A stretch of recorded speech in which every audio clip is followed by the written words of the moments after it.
ሰላም እንዴት ናችሁ? ዛሬ ቀላል የሆነ ይሄንን የዶሮ አጠባበስ እናያለን።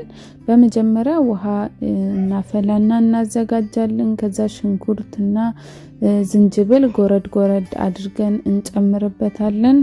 ከዛ የታጠበ የዶሮ እግር እንጨምራለን።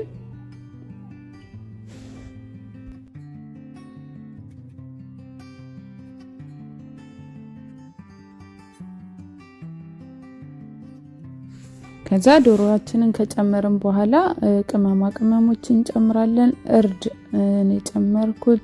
ከዛ ከሙን አንድ ሻይ ማንኪያ፣ የተፈጨ ድንብላል፣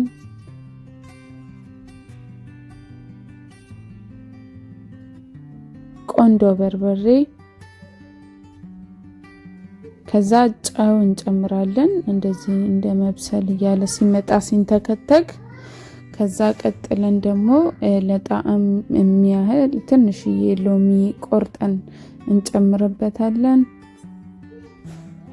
ከዛ እንደዚህ ሲንተከተክ ዶሮ ሲበስልልን አውጥተን በወንፊት አድርገን እናንጠፈጥፈዋለን። ከዛ አሁን እንቁላላችንን እንመተዋለን። እንደምንሰራው መጠን መጨመርም መቀነስም ይቻላል፣ ምንም ችግር የለውም። ዶሮን ስትቀቀሉት እናንተ የሚመቻችሁን ቅመም ፍሌቨሮች መጠቀም ትችላላችሁ። አንዳንዴ ፐርስሊ ቅጠል፣ ናዕና ቅጠል ሳደርግበት ይበልጥ ይጣፍጣል። ትንሽ ሻይ ቅመም ጣል ማድረግ ትችላላችሁ። እንዳላችሁ ነገር ተጠቅማችሁ በቀላሉ ነው ማዘጋጀት የምትችሉት።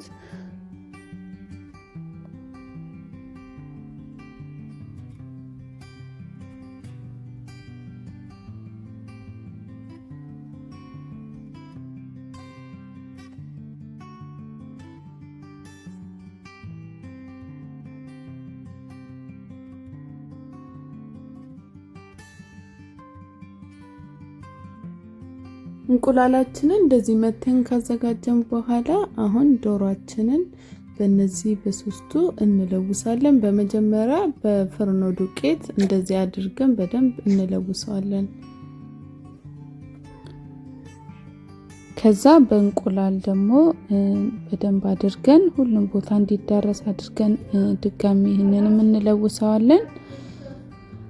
ከዛ ይሄንን በደንብ ደግሞ ካዳረስን በኋላ በዳቦ ፍርፋሬ፣ የደረቀ ዳቦ ፍርፋሬ ሱፐርማርኬት መግዛት እንችላለን። ቤታችን የደረቀ ዳቦም ራሱ ወይ ወቅጠን ፈጭተን ማዘጋጀት እንችላለን። ከዛ እንደዚህ ካዘጋጀነው በኋላ በዘይት እንጠብሰዋለን። ዘይታችን መካከለኛ ሙቀት ላይ ቢሆን ቆንጆ ነው። ከዛ ይሄንን ጨምረን እንጠብሰዋለን።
ከዛ እንደዚህ ያገላበጥን ጠብሰነው ቀይ ከለር ሲሆንልን እናወጣለን።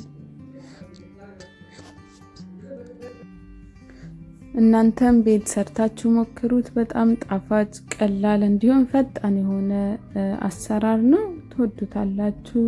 ከሰላጣ ከሩዝ ጋር ከተለያየ ነገር ጋር ማቅረብ ትችላላችሁ። አስተያየት ካላችሁ ጻፉልኝ። ከወደዳችሁት ላይክ አድርጉ። ሌላ ቪዲዮዎች እንዲደርሳችሁ ከፈለጋችሁ ሰብስክራይብ አድርጉ። ስለተከታተላችሁኝ በጣም ነው የማመሰግነው። ቻው